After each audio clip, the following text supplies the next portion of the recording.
Roosaan Aabbii wajjin jirti moo addaan baate? Warri jettaniif mallattoolee jechuudha.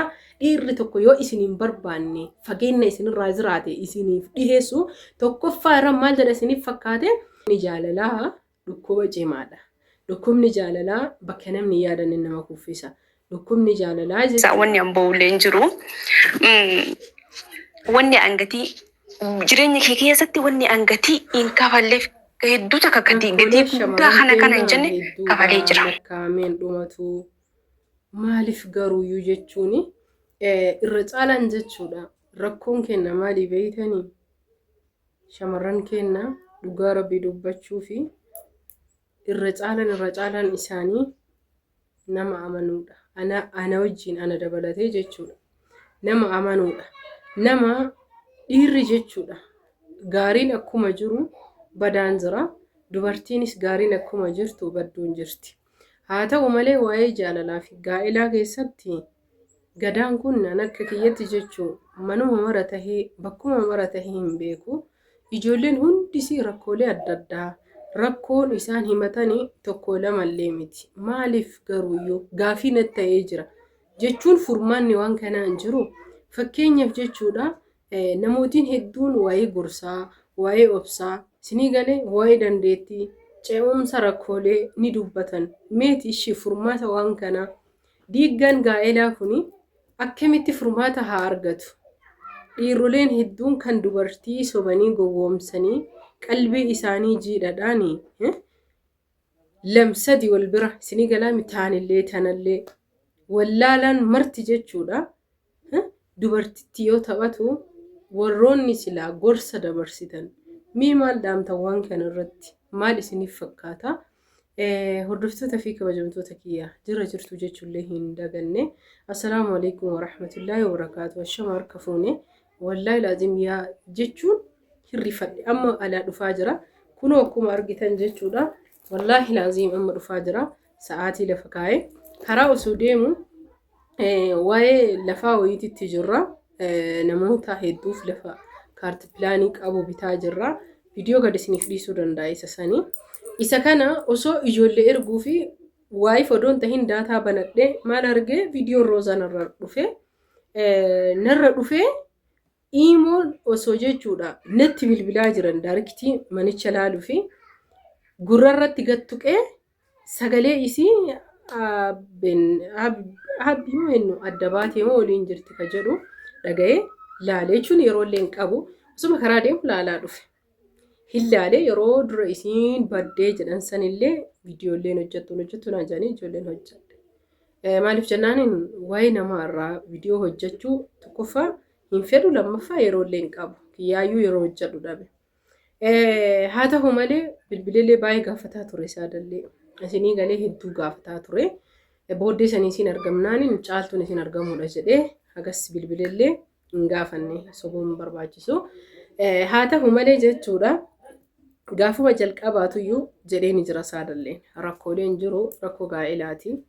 Maali jennaaniin viidiyoo isii irraan cabiinsa qalbii, cabiinsa onnee, rifannoota isiittuyyuu hima.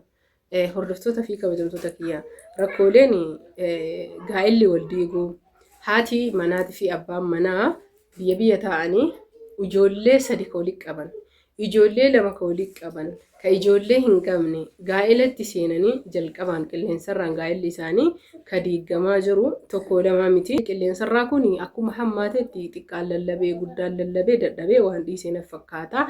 Haa ta'u malee furmaanni isaa maal ta'uu qaba? Tokkoffaa irratti rakkooleen akkanaa isin mudataa miti. Rakkoon jechuudha mana hunda jira. Abbaan manaa jechuudha dubartii takka hin fuudha yookiin ammoo osoo haadha manaa qabu shamarree bareedduu takka akkuma roozaa kana qalbii irra buusa. Guyyaa 2-3 waliin gammaduuf warroonni biyya alaa jirtanis taatanii biyya keessa tarii namoonni maal jedhanii nama biyya alaa jiru diyaaspooranii sobee asitti guyyaa 2-3 fayyadamee deemuu fi sobuu danda'edhan. Ka biyya keessa haadha manaa gaarii jabduu ka qabu kan jechuudha dhaabbattu dhaaba gaarii. Dubbattu dubbii gaarii hojjettu hojiin isii jechuudha baqa dinqisiisaa isinii galaa jiraa miti. Waan manaafis alaafis maatiifis firoottaniifis kan ittiin silaa boonamtu abbaan manaa jechuudha.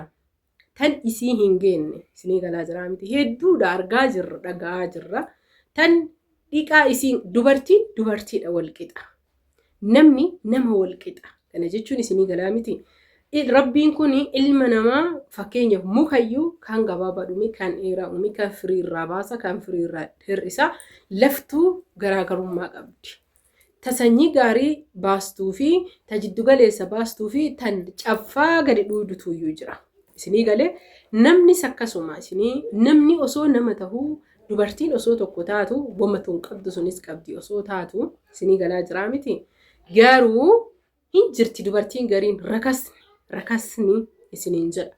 Kana yoo jedhu waan hunda osoo beeytu fira keessanillee taate fakkeenyaaf intala beeraa keessanii ta'uu dandeetti, ta'adaadaa keessanii ta'uu dandeetti, hiriyaa keessan ta'uu dandeettanii fiilmolee adda addaa yookiin ammoo sirboo weellii adda addaa keessa fiilmolee akka dhageettan soba ta'uu dandeettan garuu walaakin dhugaadha hedduun isaa ni jira argee jira ani hordoftoota hedduu qaba hordoftoota kana keessa yeroo hedduu viidiyoolee akkanaa irratti akka gorsaatitti waan dubbadhuuf dhufanii keessan kana himanni jira maaliif hordoftoota firoottan hedduu irratti argee jira jechuudha kanaaf hordoftoota fi kabajamtoota kiyya itti aansun ani ka jedhu fakkeenyaa fi rakasni akkasii sun bultii namaa diiguuf yoo dhufte ati cimuu qabda si galee amma ani waa'ee roozaa keessan beeku miidhamuu fi qalbiin isii cabuu ni beeka isinii galee maa jennaaniin waan dubartii ta'eef ni hubadhaa fi ni beeka gaafa jalqabaatii fi abbaan manaa ishee haadha manaan qabu jedhe gaa'ela ijaarate malee nama irratti deemu yookiin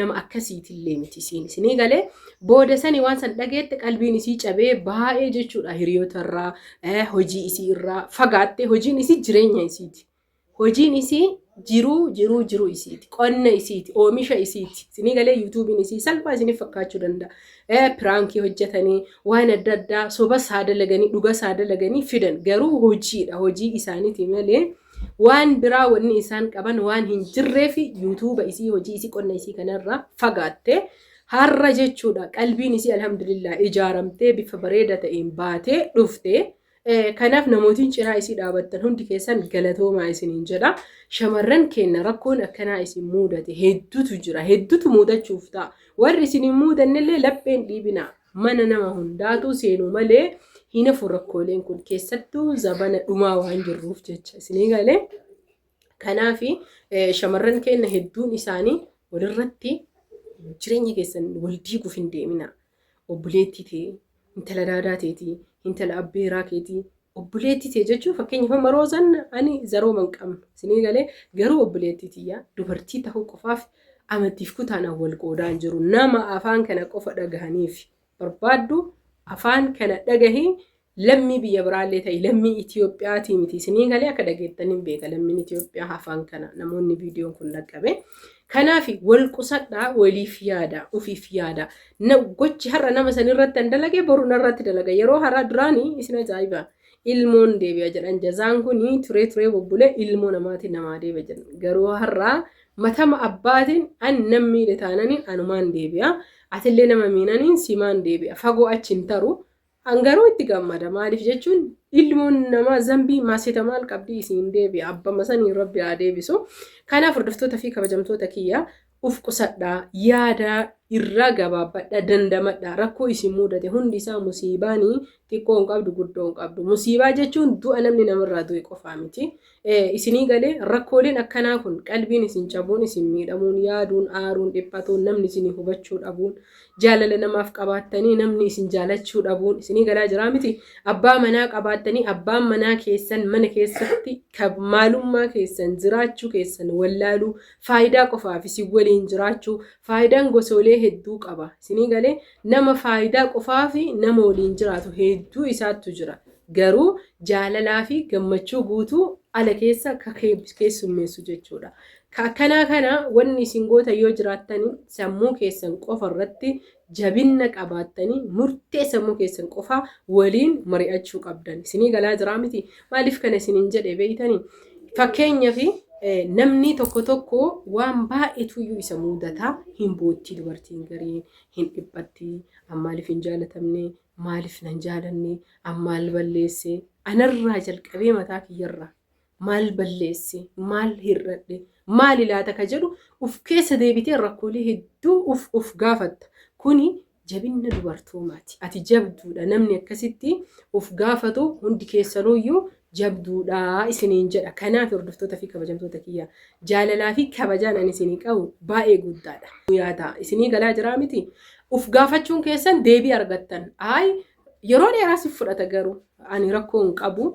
Waan balleessi hin qabu. Ilmi namaa hir'ina qaba. Hir'inni kiyya yookaan loluudha yookaan aaruudha yookaan hinaafuudha yookaan ammuutuyyuu yeroo ammaa kana dubartiin hundi isiitu waan jireenya ofiif jiraattu jecha yeroo namatti haasoftuyyuu hin qabdu. Tun gabayaa ooltii. Wallaahi dubartiin hundi isii hin sosochaati. Tun shiita olaayiniin gurgurtii. Tun qibaatii gurgurtii. Yaa ilaahi wallaahi an itti gammada. Dubartoota hedduutu jira. Rakasoota jechuudha. Rakasa garii taatee isinii galaa jiraa miti. Halkan bilbilumaan janajjanaata bultu. Guyyaa rafaa ooltii haga sa'aatii 8-9 yeroo nu alaa gara manaa dachaanu. Isinii galee gariibni gariin jechuudha. Akkasuma immoo ka akkanaa kuni eessumaa waa jechuudha. Kaardii namni naa guutu. Har'uma iraata namni na affeeru ka jedhu akkasii suni bakki inni bilbila hin jiru. Isinii galee bakki bilbila xiqqishuma ama fakkeenyaaf nama shamarran kana dhiirri bilbila yoo gaafatee jedhe hin aarraa hin kenninu akka bilbila na gaafatee maaliif na dubbisee yennee akkas godhannaa miti. Isaan yoom na dubbisuu hin jiran hedduun isaanii jechuudha. Isinii galee shamarran keenya warri jechuudha kaayyoo fi karoora kabajaa qabanii hin quuxa'inaa dhiirotii akkasiitiif. Maaliif jennaani yeroo iyyuu qaban yeroo kaanii nyaata ijoollee godhanii mana xaragatan uffata miicanii achi booda olaayiniidhaan waa hojjetanii kun suuqa hojjeta. Suni carraadha. Gurguramuu fi bitamuun carraadha. Maaliif isiniin jedhe beeytanii riskiin rabbii biraayi. Garuu sababni tattaaffin isaan godhaa jiran ijoolleen keenya waan xiqqaa miti. Namni hin hojjetanne hin jiru. Kanaaf yeroo hin qaban isiniin jechuu barbaade. Garuu jechuudha yeroo waan hin qabnee fi dantaa hin qabaatina namaafillee nama dantaa isiniif hin qabne nama kabaja isiniif hin qabneef kabaja hin qabaatina. Shamarran keenya jechuudha abbaan manaa keessanii yookiin jaalalleen keessan biyya namaa taa'ee si'asitti bilbilaan dhageeffadha mallattoolee jechuudha. Dhiirri tokko yoo isiniin barbaanne fageenya isinirraa jiraate isiniif dhiheessu tokkoffaa irra maal jedha isiniif fakkaate yoo bilbiltaniif ambiizidha. Biizii maal hojjeta biizii hojii isaa tuqaatiin beeyin. Lammaffaa irratti ammoo niitorkiin na rakkisaa jira. Niitorkiin hin jiraa bar. Sadaffaa irratti ammoo bilbila isaa guutuun bututti olaayinii cifata. Sa'aatii ati bilbiltuufitti. Inni kun rakkoolee akkasii hamtuulee hedduu qabaa. Itti aansuun namootiin jechuudha. Isin bira jiraatee mana waliin galtanii ati hojii ooltaa. Innis yookaan hojii oolaa hojii haa ooluu haa dhiisu atillee hojii oolii dhiisi. Mana keessa waliin galtan dhimma sitti hin qabu taananii jireenya dhimma manaa qofa mana ati iftu san qofa sirraa hajama malee sittiin hajamu yoo tahe tokkoffaa yeroo ati jechuudha jireenya kan kee dubartoonni jechuu amma hojii ooltee galtee iraata nyaatanii nyaata galgalaa jechuun haasaa si wajjin hin godhu. Hiriyaan isaa haasofni isaa bilbila maatiin isaa maamilli isaa. Achi booda ati nama dalagaa oolee dadhabdee rafta sa'a 3-4tti. Akka sa'aatii 6 bilbilaan haasa'ee bilbilaan fayyadamee yeroo inni rafuyyuu hin argitu. Rafiyyuu osoo jette qoyi dhufee rafa. Bakka waan akkasiitu jira itti aansina. Ganama turee rafa kaayinni maamilli isaa maatii isaa waliin turee miree bilbilarra ganama hin kaata. Sa'a 2-3 kayi qursii nyaadhu jechuun rakkisaadha. Nama hojii qabu yoo ta'e ganama subiin baay'innu ganama subiin bayaa ganamallee atu isaayyuu hin argine ganama subii bayee guyyaa yoo itti bilbiltu maal hajamtee bilbiltaa siin jedha.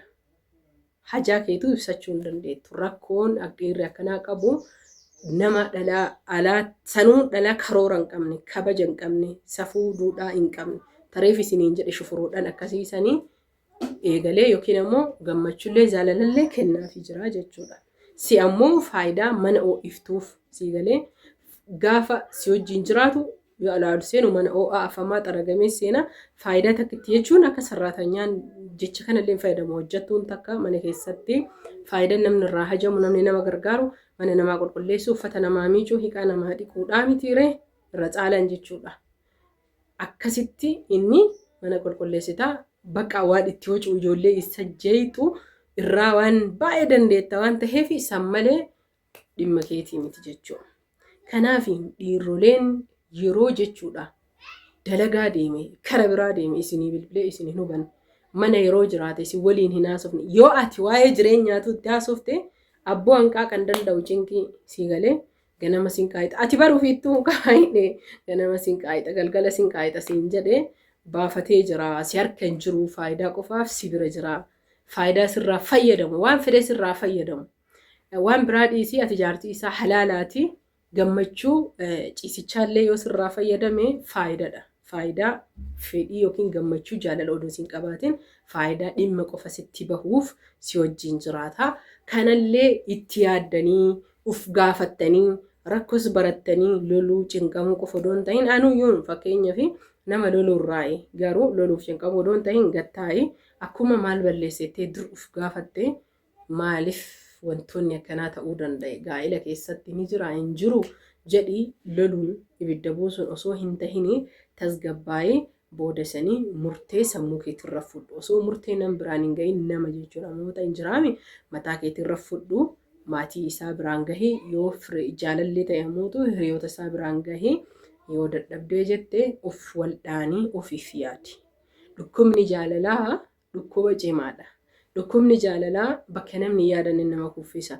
Dhukkubni jaalalaa jechuudha dhugaa rabbii isinitti hima osoo fayyaa qabdu fayyaa si dhoorga. Si galee osoo duuba akkana yoo ilaalanati nama nagaha keessi kan kee ammootuyyuu nagaha dhabaa. Osoo waan dhageettu fakkaatu yoo namni sitti haasa'u dhageettii dhabda waan ta'eef of waldhaan obboleetti tiyya. Dhukkuba jaalalaa dawaan isaa si malee nam tokkollee hin jiru. Namootiin gariin jaalala onnee jaalalaan cabdee jaalalatu fayyisaa jedhanii an hin beeku sanis maaliif jennaaniin hin beeku hin jira jedhee waan hin yaadnee fi kanaaf onnee jaalalaan cabde kan fayyisu abbaadha. Obsuu of jabeessuu bakka nan jaalanneemi. Jaalatamuun dirqamaa miti.